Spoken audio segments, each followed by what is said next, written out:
안녕하세요. 김유라입니다. 오늘은 멈추지마 다시 꿈부터 써봐 라는 책을 가져왔습니다. 이 책은 꿈꾸는 지구 출판사에서 나온 김수영 작가님의 개정판 책이에요. 굉장히 많이 팔리고 굉장히 꿈 전도사, 꿈쟁이 김수영, 우리나라 최고의 꿈 멘토죠. 이 책을 제가 과거에 굉장히 재밌게 읽었었는데 이번에 개정판이 나와서 정말 기쁩니다. 중국 대만에도 태국에도 출간이 됐고요. 중학교 교과서에 수록된 그런 작가님이세요. 우리 책 한번 읽어볼게요. 제가 아이를 키우고 집에만 있고 꿈이 없었을 때 이 책을 읽고 나도 새롭게 꿈을 꿔야겠다. 이 사람도 이렇게 힘든데 이런 것들을 이루었는데 나는 솔직히 이렇게 힘들지는 않잖아 라는 생각을 많이 했어요. 물론 아이 키우고 집에 있고 이런 거 힘들죠. 근데 이분이 겪은 그런 인생들이 너무너무 눈물이 나고 슬퍼서 많이 감동을 받았던 그런 책입니다. 원하는 것에 초점을 맞추면 원치 않는 것들이 눈앞에서 사라진다는 것을, 많은 사람들은 삶의 이런저런 힘든 일들을 불평불만하거나 고민하는데 많은 에너지를 소모합니다. 네. 원하지 않는 것을 자꾸 막 생각하고 막 이게 불만이야, 이게 어째 저째 불평불만 하다 보면은 내가 원하는 것을 하지 못하죠. 그럴 시간에 그냥 원하는 것에 집중해라 라는 이야기를 하고 있습니다. 이 책은요, 크게 4가지로 구성되어 있대요. 방황, 가출, 독학, 골든벨 우승으로 이어지는 성장기, 대학 시절과 골드만삭스, 암수술 이후 꿈을 쓰고 영국으로 떠나 로열 더치쉘에서 직장 생활했던 20대의 이야기, 세계 곳곳에서 다양한 꿈에 도전했던 이야기, 마지막으로 이 과정에서 만난 사람들과 그들로부터 얻은 깨달음이라고 합니다. 진짜 짧은 시간에 정말 다양한 경험을 한 김수영 작가님의 이야기를 볼 수가 있어요. 암 연기가 발견이 됐는데 절제 수술을 받아야 하지만 외국계 기업에 이제 막 입사한 신입이 휴가를 쓰는 것은 쉽지 않아서 치과에 간다고 말을 하고요. 근무 중에 병원에 가서 수술을 받고 왔대요. 너무 힘들죠. 얼마나 힘들었을까. 그죠? 돌아와서 마취가 채 깨지도 않은 상태로 일을 하다가 실수를 했는데 혼이 나면서도 제정신이 아니었고 눈이 감겨왔다. 죽음이 언제 다가올지 모른다는 걸 깨달으니 삶을 바라보는 태도는 완전히 바뀌었다. 오늘 하루가 어쩌면 인생의 마지막 날일 수도 있어. 미래의 성공을 추구하면서 정작 오늘 행복하지 않다면 그게 무슨 의미가 있을까? 어떻게 하면 매일매일 행복할 수 있을까? 이것을 고민하기 시작했다고 합니다. 죽음의 위기를 겪고 나면 우리가 진짜 삶이 많이 바뀐다고 하는데 바로 그런 경험을 김수영 작가님이 한 거죠. 김수영 작가님이 일을 하다가 다른 파트로 가고 싶었대요. 재무부에서 엑셀을 다루는 게 너무너무 힘들어서 마케팅을 훨씬 잘하고 사람들을 이렇게 하고 기획하는 걸 잘하는데 마케팅 부서에 가고 싶다고 계속 말을 하고 다녔더니 어느 날 인사 담당자가 재무부에 김수영이라고 있는데 마케팅 부서로 가고 싶다고 몇 달 전부터 노래를 불렀다라고 얘기를 했대요. 그래서 인터뷰를 가지고 바로 마케팅 부서로 옮기게 됐다고 합니다. 기회는 그것을 가장 간절히 원하는 사람에게 주어질 확률이 높다. 기회를 주는 사람 입장에서 그것을 귀하게 여기는 사람에게 주는 게 더 보람 있기 때문이다. 그런데 아무리 원해도 마음속으로만 생각하면 아무도 알아주지 않으니 내가 원하는 것을 적극적으로 말해야 하는 것이다. 그러니까 마음속으로만 나 이거 하고 싶은데 이게 아니라 막 말하고 다니는 거예요. 제가 그래서 김동률을 사랑하는 김유라입니다라고 인사를 하는 이유가 뭐예요? 계속 얘기하는 거야. 나 김동률을 너무 좋아한다. 뭐 제 인스타그램에 가거나 블로그에 가거나 누구나 알 수 있죠. 제 독자분들은 제가 이제 어떤 가수를 좋아하는지 다 알고 있어요. 이렇게 소문을 계속 내고 다니는 거죠. 이분이 어렸을 때 얼마나 힘들었는지가 나와 있는데 눈물이 막 절로 나서 네, 앞에 저는 친구랑 같이 커피숍에 가서 이 책을 읽었는데 친구가 있음에도 불구하고 창피하게 눈물이 계속 나더라고요. 휴지를 준비하셔야 되는 책입니다. 왕따라고 소문이 났어요. 학년이 바뀌어도 말을 걸어주는 아이가 없었대요. 소문이 쫙 나니까 쟤는 왕따야 라고 하는 거죠. 아무 일도 없었던 것처럼 아이들에게 먼저 다가가서 말을 걸고 싶었지만 이미 가난 때문에 주눅 들어있던 내겐 그럴 용기가 없었다. 나는 1년 반 동안 말 없는 아이로 책만 읽으며 지냈다. 그런데 이제 다른 일로 왕따를 당했는데요. 너무나 가난한 집에 자랐어요. 그래서 엄마가 어디선가 주워온 옷에 구멍난 팔꿈치를 기워 입은 모습이 너무 초라했대요. 성당도 잘 안 갔대요. 너무 초라하니까. 한 번은 하얀 얼굴이 유난히 예쁘던 아이가 이 옷 나도 있었는데 아참 엄마가 얼룩이 졌다고 버렸지? 그 얼룩이 여기에도 있네. 너 이거 주워 입은 거지? 라고 하는 말에 나는 얼굴도 들지 못했다. 거의 이거 드라마에 나올 법한 이야기죠. 내 친구가 버린 옷을 내가 주워 입은 거야. 얼마나 창피해. 소문나고. 그러니까 친구들과 다가가서 말 거는 게 점점 어려운 거야. 쟤네들은 나를 싫어할 거야. 자존감이 막 낮아지는 거죠. 그 머리에다가 과산수소를 발랐대요. 머리카락이 펴진다는 얘기로. 파마할 때 아마 그런 걸 보고서 얘기한 것 같아요. 근데 머리가 펴지는 게 아니라 곱슬머리인데 노랗게 변해버린 거예요. 선생님이 체벌을 엄청나게 했대요. 그래서 이제 가출도 하고 막 학교도 안 나오고 그러다 어느 날 학교에 돌아가면 선생님이 이렇게 얘기했대요. 체벌과 징계가 기다리고 있었고요. 선생님들은 너 또 가출했다며? 제발 가출 성공해라. 그래야 우리가 널 퇴학시키지. 라며 비아냥거렸다. 그러니까 친구들이랑도 막 좀 자존감이 낮은데 선생님까지 막 때리고 미워하니까 얼마나 속상했겠어요. 옛날 선생님들은 부잣집 애들은 좀 예뻐하는 그런 게 있었어요. 부모님이 뭐 하시는지 이렇게 보고 부티가 나는 아이한테는 함부로 하지 않으면서 옛날에 좀 그랬던 경향이 있어요. 지금은 어떤지 모르겠지만. 네. 그래서 얼마나 힘들었을까 그런 생각이 듭니다. 그래서 이제 퇴학을 당하고 검정고시를 봐서 이제 중학교를 졸업하고요. 고등학교를 가려고 했는데 인문계 고등학교가 당시에 밤 12시까지 자습을 했어요. 그래서 그걸 견뎌낼 수 없을 거야. 너는 그냥 노는 애니까 어떻게 밤 12시까지 네가 공부를 하겠어. 그냥 오후 4시 반에 끝나는 상고를 가렴이라고 해서 밤 12시까지 학교에 있으면 정말 또 가출을 해버릴지도 몰라. 선생님 말대로 상고에 가기로 했다고 합니다. 그런데 상고를 나와도 대학에 갈 수 있다고 그것을 알게 돼요. 그래서 그래? 여기에 다녀도 내가 대학을 갈 수 있단 말이야? 라는 용기를 가지고 열심히 공부를 했대요. 2주 정도.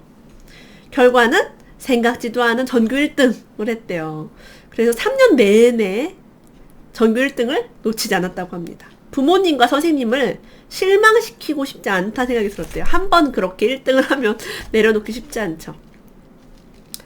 그리고 도서관에 있는 아저씨가요. 기자가 되려면 명문대를 가야 해 라고 얘기해서 또 열심히 명문대를 가야겠다. 3년 뒤에 김수영 작가님은 연세대학교 학생이 되었습니다. 실업계 전형 아니고요. 순전히 수능 점수가 370 몇 점인가 나와가지고 간 걸로 여기 책에 나와 있어요. 수능을 보고 나서 어떤 일이 생겼냐면 학교에 이제 골든벨이라는 프로그램 아시죠? 도전 골든벨에 나가게 됐어요. 일단 수능을 보고 나면 학비는 어떻게든 해결되겠지라는 막연한 생각은요. 골든벨을 울리면서 현실되었다고 합니다. 실업계 최초로 골든벨을 울린 소녀가 바로 김수영 작가님이죠. 장학금을 골든벨로부터 받았고요. 여수시청에서도 특별장학금을 1년간 주었고요. 어떤 기업에서는 입사 특전과 함께 전액 장학금을 준다고 했대요.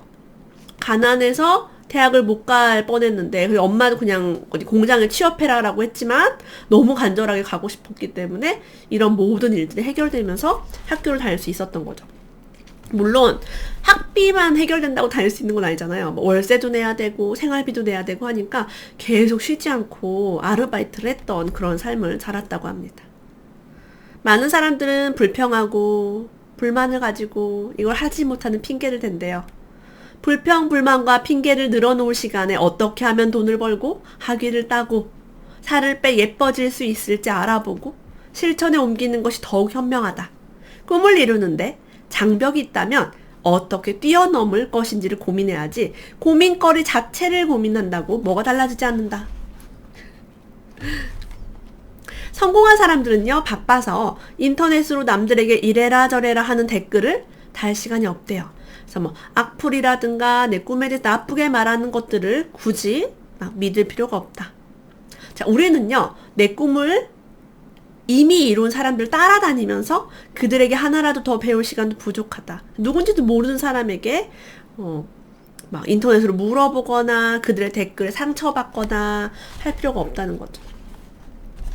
아이 셋을 키우는 제가 당신은 강사가 될 수 없어요. 당신이 무슨 베스트셀러가 되겠어요? 라고 당연히 얘기하겠죠. 그런 거 뭐 조언을 구할 것도 없고 내가 그냥 알아서 하는 거예요.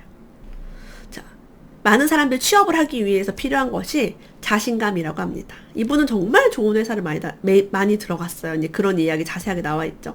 많은 사람은요, 나이가 많아서 경력이 다른데 가능할까요? 내가 이거랑 저 새로운 일과 경력이 완전 다른데요. 영어를 못하는데 어떻게 내가 외국계 기업에 들어가죠? 같은 고민을 하지만 차라리 그 고민할 시간에 경력을 쌓고 영어 실력을 늘리면 될 것 아닌가라고 얘기합니다. 정말 띵언, 띵 때리는 그런 명언이 가득한 책입니다. 자, 우연히 번역 일을 하면서요, 생활비 문제를 해결할 수 있었대요. 영국에서 일을 할 때. 대학 전공으로 영어 영문학과를 선택하면서 나중에 먹고 살기 힘들면 번역이나 하지 뭐 라고 생각했는데 말이 씨가 되었나 보다. 진짜 말이 씨가 돼요. 그래서 이렇게 생각했는데 진짜 번역을 해가지고 돈을 벌 수 있게 됐어요. 세상 모든 사람이 각자 다른 방식으로 살아가는 것처럼 세상에는 나와 맞는 것이 있듯이 맞지 않는 것도 있는데 실패가 두려워 시도조차 하지 않는 바보는 되지 말자고.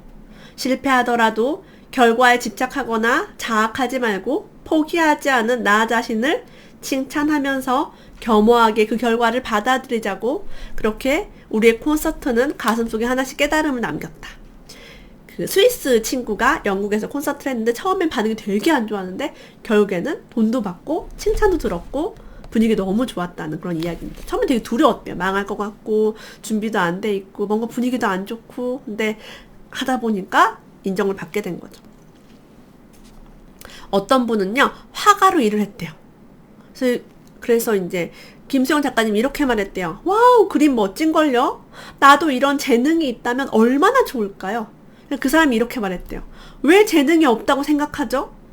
저는 학교 다닐 때 미술을 별로 좋아하지 않았어요. 그리고 뭐 돈이 없어서 준비물도 못 가져갔고. 그랬더니 이분이 이렇게 얘기했대요. 난 공무원으로 평생 일했고 나이가 60 될 때까지 갤러리 한번 가본 적 없을 정도로 예술과는 거리가 먼 삶을 살았어요. 그런데 은퇴하고 손자를 돌보다가 손자 스케치북에 그림을 그리기 시작하면서 5년이 지나서 자기 이름을 걸고 전시회를 연 거죠. 누구에게나 재능은 있어요. 단지 발견되지 않았을 뿐이지. 그래서 화가인 그 사람에게서 공무원의 모습은 찾아볼 수 없었대요. 그래서 그렇게 대답했대요. 그래요, 저도 그림을 그릴 거예요. 저에게도 분명히 재능이 있을 거예요 라고 얘기했대요. 멋지죠? 이렇게 자기 꿈을 이룬 사람을 전 세계에서 만난 거예요. 10년 후라는 책의 작가 그레드 레이드는 꿈을 날짜와 함께 적어놓으면 목표가 되고 목표를 잘게 나누면 계획이 된다. 계획을 실행에 옮기면 꿈이 현실이 된다 라고 얘기했대요. 그래서 매일 계획하고 실천하는 게 굉장히 중요하다는 것이죠. 이분은 우연히 페루에서 어떤 인생의 전환기를 맞이했어요. 그게 뭐였냐면 나의 무의식을 바닥까지 들여다보게 된 거예요. 나를 이제까지 움직여온 원동력이 분노 에너지라는 것을 깨달았다. 태어났을 때부터 환영받지 못했던, 오히려 딸로 태어난 나 때문에 통곡을 해야 하는 엄마를 바라보며 갓난아기로서 가졌던 억울함이 내가 세상을 바라보는 관점으로 고착시켰다는 것도 알게 되었다. 자기가 태어났을 때 엄마가 이제 엉엉 우는 것을 알게 된 거죠. 어린아이는 어때요? 아, 내가 가치가 없는 사람이구나. 내가 괜히 태어났구나. 내가 태어나서 엄마가 슬프구나. 그러니까 에너지가 분노 에너지, 행복한 게 아니라 분노가 많은 거죠. 왜 이 세상은 이 모양이야? 그러면서 이분이 방황하고 힘들어하고 교우관계도 어렵고 했던 모든 것들이 어떻게 보면 이런 것 때문이 아닌가라는 것을 깨달으면서 많은 인생이 바뀌고 나는 소중한 사람이다라는 것을 알게 되었다고 합니다. 많은 분들이 이렇게 묻죠? 여러 나라 다녀보니까 어디가 제일 좋아요? 했더니 김수영 작가님 이렇게 대답했어요. 전 세계 좋은 곳을 다 다녀봤지만 내가 있는 지금 이곳이 가장 좋고 산의 진미 먹어봤지만 내가 만든 깨끗한 집밥이 가장 맛있고 세계적으로 대단한 그 누구보다 내 곁에 있는 이가 가장 소중하고 내가 하고 있는 이 일이 가장 즐겁다고. 저도 뭐 수영 작가님까지는 아니지만 많은 나라를 다녀봤는데 우리나라가 제일 좋아요. 네. 그래서 아무리 천국 같은 곳에 있어도 내 마음이 지옥이면 그곳은 지옥이었다라고 얘기합니다. 이분이 우리나라 너무 싫어가지고 외국을 나갔는데 돌고 돌고 돌아서 80개국을 다니고 우리나라 다시 와서 지금 잘 살고 계세요. 아기 낳고 결혼하고. 노자가 이렇게 말했어요. 마음이 과거에 머물러 있으면 우울하고 미래에 가 있으면 불안할 수밖에 없다고. 봄은 봄이라서 좋고 여름은 여름이라서 좋다. 가을은 가을이라서 좋고 겨울은 겨울이라서 좋지 않은가? 라고 이야기합니다.